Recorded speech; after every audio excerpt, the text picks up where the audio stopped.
I can't afford a home, and probably neither can you. Housing crisis. There aren't enough homes. Houses are really expensive. The same house you would have bought 5 years ago cost you 80% more today to carry. No wonder young folks can't. You probably knew this. That's when I started to hear whispers about a way that we can actually fix supply. Seriously, it's a way to build homes 20 to 30% cheaper, twice as fast, with better quality materials, more resiliency, and more environmentally friendly. So when a 360-year-old French company invited me out to North Carolina to see an opportunity equal parts inspiration and innovation, the raising of a modular single-family home in 3 days, I was sold. Except, turns out it's not really working. It's super rare. Maybe 5% of homes built this way.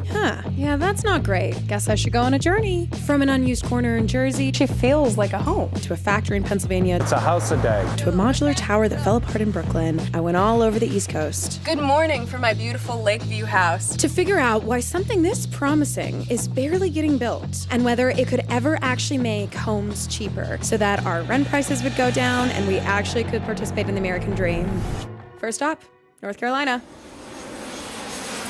So we're on our way to Taylorsville, North Carolina right now, where Kaden and I are about to witness one of the, quote, leading solutions to the housing affordability crisis. Hi. Hey. We're with Morning Brew. We're here for the modular house construction. Is that you? Whoa, her voice cracked. But no, it was them, Scott and Jordan. They gave me a really cool hat and began explaining what the heck was modular. We actually refer to this as panelized construction. Wait, what? Kind of think of it as a continuum, right, of traditional construction is what they sometimes call stick built, which is kind of what it sounds like. A bunch of materials are dropped at a job site, and it's made right then and there. Also known as site build or just traditional building, this type of build can take 7 to 12 months, and that's not including disruptions like weather or labor shortages. The type of building I'm seeing today is part of this prefab or offsite construction, basically built in a factory. Modular, the whole darn building essentially is made off-site and plopped on a foundation. This is somewhere in between where we're making all these panels in a factory, so you have more customization potential, but you get a lot of the advantages of speed and quality control that you get from modular. People tend to call all of prefab modular, so I will as well. Bada bing, bada boom. So here, the foundation was being prepped at the same time as the factory-made pieces were being built, and then the clock doesn't actually start until those factory-made pieces arrive. Just by doing so much in the factory, we obviously control for a lot of different things, whether it's missing product, all the different trades and scopes that can get misaligned. By treating it more like a system, which is what a home is, we can prevent some of those problems from approaching it more piecemeal, trade by trade. They were able to build half of that in what? It's been like 2.5 hours? Yeah, they're not going to finish all of it today, I don't think. They'll get to it tomorrow. So lights out on the first day.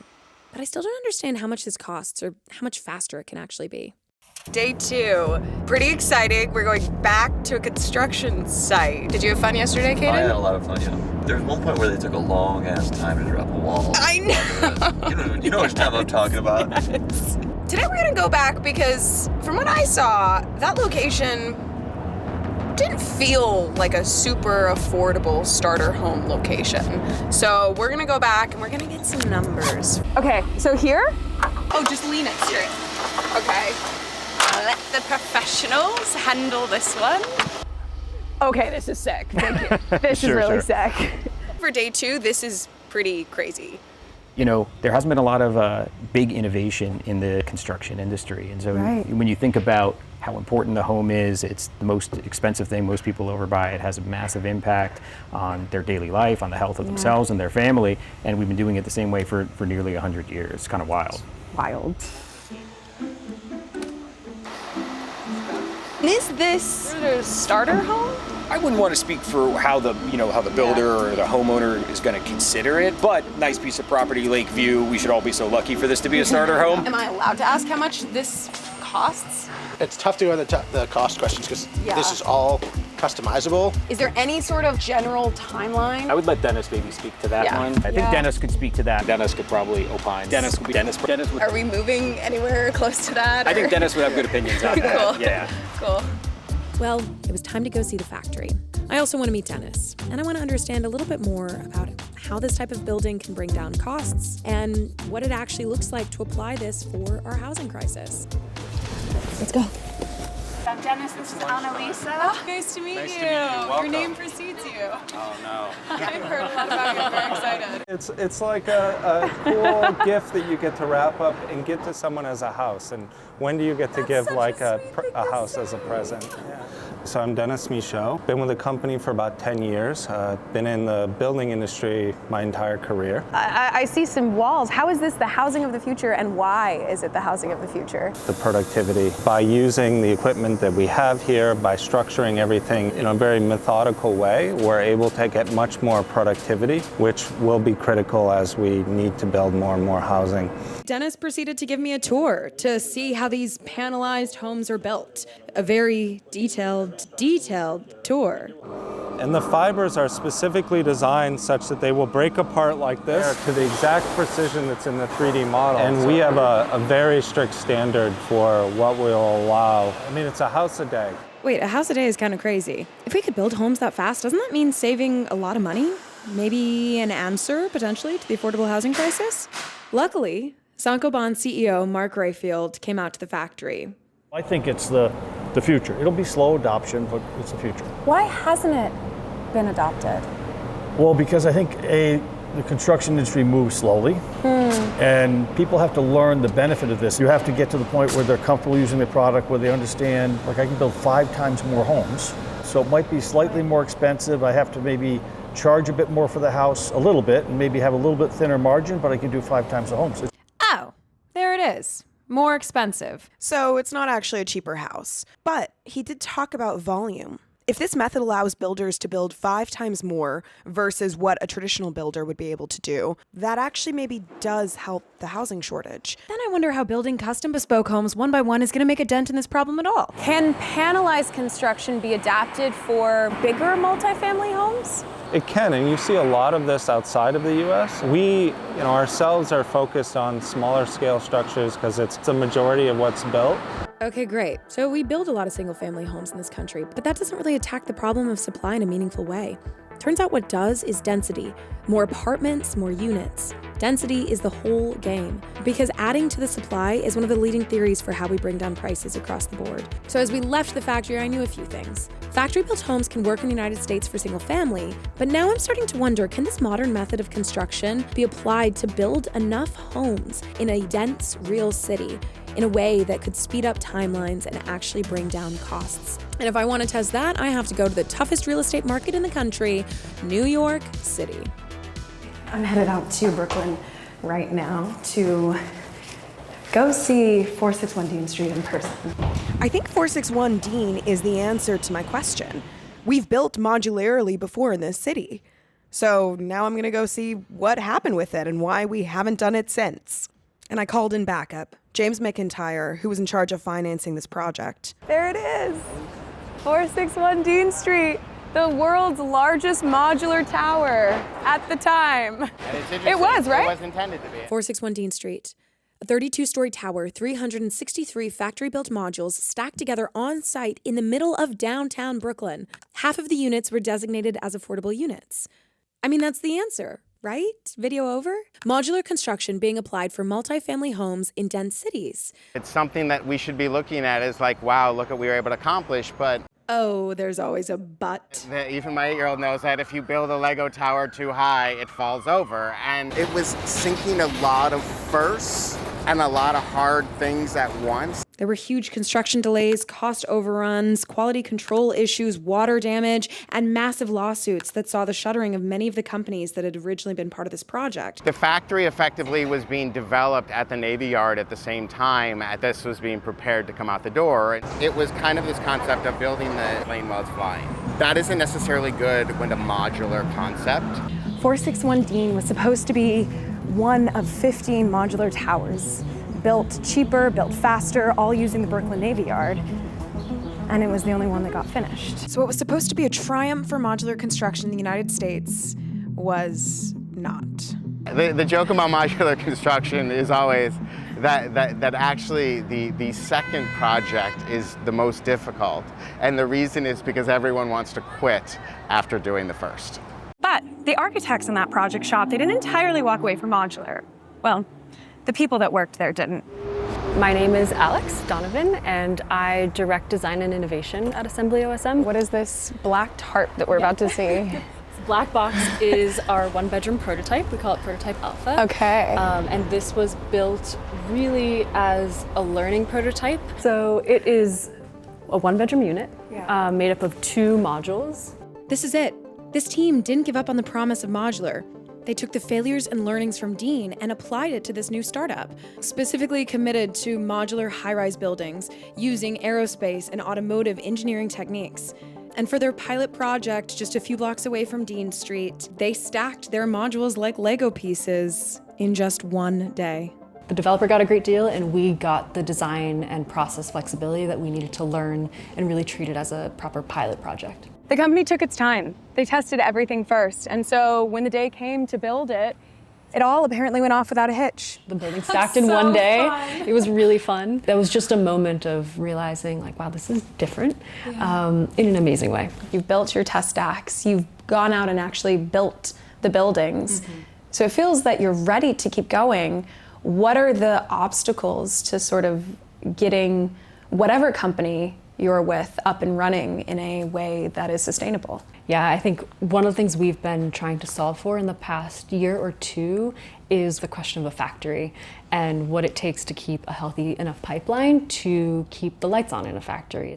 Wait, is that the reason this prototype is stuck sitting in an unused industrial lot in New Jersey? What will it take for factory-built housing to become the norm? The truth is that modular only works at scale, right? And the only way in which we've approached modular construction in this country so far has been project by project by project, which is a great way to go about it being a failure.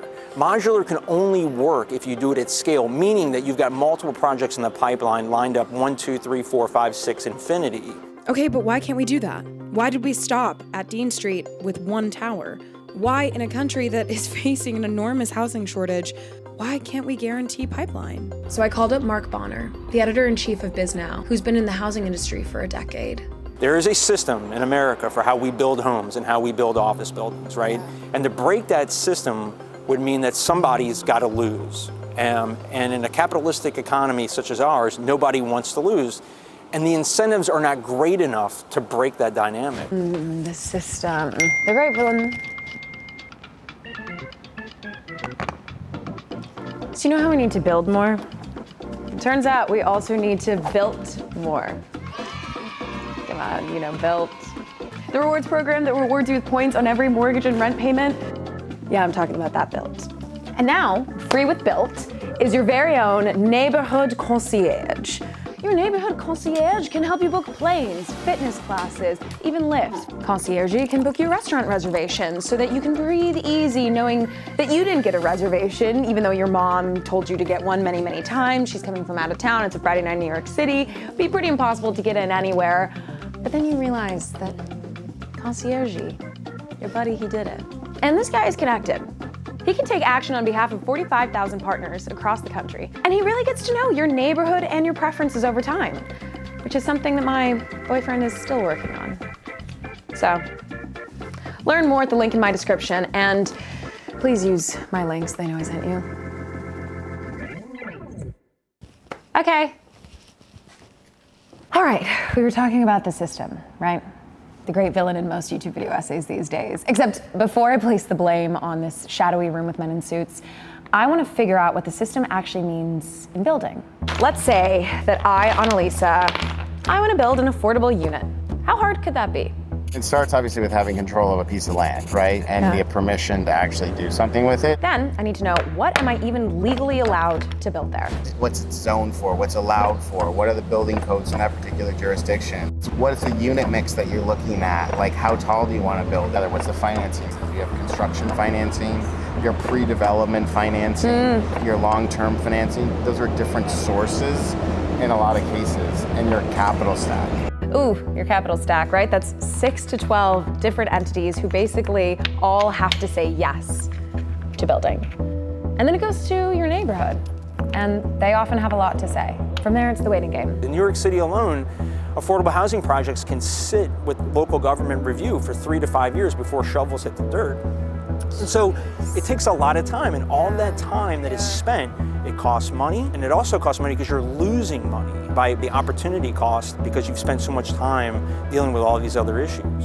If you wanted to do this again, for most places, you actually have to go back to square one. Because a different piece of land means different zoning, different politics, different permits, different approvals, different communities. It is a whole custom obstacle course. But building in America was already in boatloads of trouble without even trying to introduce new systems. I've read that construction productivity just in the labor force has gone down significantly over the years, right? Since the 1980s, it's just been on steady decline. The lack of people wanting to come into the industry is one of the biggest challenges. We're trying to build more and more homes, but we can't because we don't have the people to do it, so the productivity is going down. And then there's the issue of the people that already live in the places that we want to build, and the fact that building itself has gotten more expensive, and the fact that mortgage rates are high. So modular then is supposed to come in and help this slow, belabored, expensive process, but it's not. Biggest challenges that your industry is facing? Probably zoning and access to places to build homes where everybody kind of agrees that we need more, but maybe not right next door to me. Roughly 75% of residential land in American cities is zoned exclusively for single-family homes. So even if I somehow scraped up enough money and I wanted to build a duplex and I wanted to maybe use modern methods of construction or not, I actually couldn't in most places. Across the country, we've made it illegal to build the density that we would need to in order to create steady demand for the places that people actually want to live. And no density means no volume, which means no pipeline, which means no factory. But of course, there's also all the other reasons as to why we can't scale this type of construction. When you build modular, a huge percentage of your risk, the construction risk, is pushed upstream to the factory. But that also means you have to finance upstream. Offsite construction is supposed to really reduce risk. By moving everything in factory, you have less weather concerns, less job chaos, less waste, more quality control, fewer trades to deal with and bring together. But then you move that risk earlier, right? Which also moves the money earlier. Because it's new and unusual, it makes people really nervous. Makes banks really nervous. As imperfect or perfect as the way in which we build buildings in this country is now, it is predictable. We've been doing it for a very long time. So there's still risk, but it's known risk, right? And it can still go off the rails, but it won't go off the rails in a surprising way. Modular is unknown, it's untested at scale. Banks don't have a comp for it, right? And it can go off the rails in ways in which you can't predict, and it has. 461 Dean. It is a bit of a different financing model, but the goal is to achieve greater certainty of the price point, what is the project actually going to cost, achieve that certainty up front. Okay, so then let's say you have the land, the labor, someone who's agreed to finance it. Then it comes down to the fact that you're actually up against the codes and rules that were written for the old way of building. Code is not written for modular right now. At this point, code is really written quite narrowly for drywall as like the assumed wall material. And so it's made it hard for new material technologies to enter the market. So that's something that is a bit of a barrier. There's no standardization of rules or inspections or permitting approvals. And then there's the fact that it's a very fragmented builder market. If you worked on the construction side and you were faced with that choice, like do what's right versus do what's right for your family and your employees and your business that you probably spent decades producing, it's not a difficult choice. You are going to choose your company, your livelihood, your employees, right? You're not incentivized to break the system. It drives me crazy starting to understand all of this. America really is good at innovation. It is so bad at scaling any of it. I don't know why. Why? There's more money in treating the symptoms than the disease. It all comes back to money. I don't know, that's it. Who is profiting? I mean, because it always comes back to money. Everyone. We did figure out how to scale it. We chose not to pursue it. There's a big difference there, right? The playbook for how to do it at scale is out there if anybody wants to go read it. Go look at Sweden, go look at Japan. I mean, they're building skyscrapers in China in weeks and months, where with modular, where it might take years and years here in the United States, right? We have just chosen to not pursue that. Sorry, what is this about Sweden and China? Why was a Chinese businessman able to build a 57-story tower in just 19 days? And Sweden, why are 80 to 90% of the single-family homes they build in their country coming out of factories? If they can do it, Why can't we?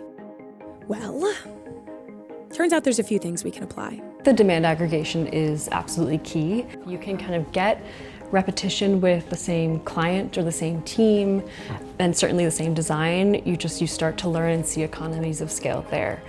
See, both Sweden and China enjoy favorable government outlook on factory-built housing.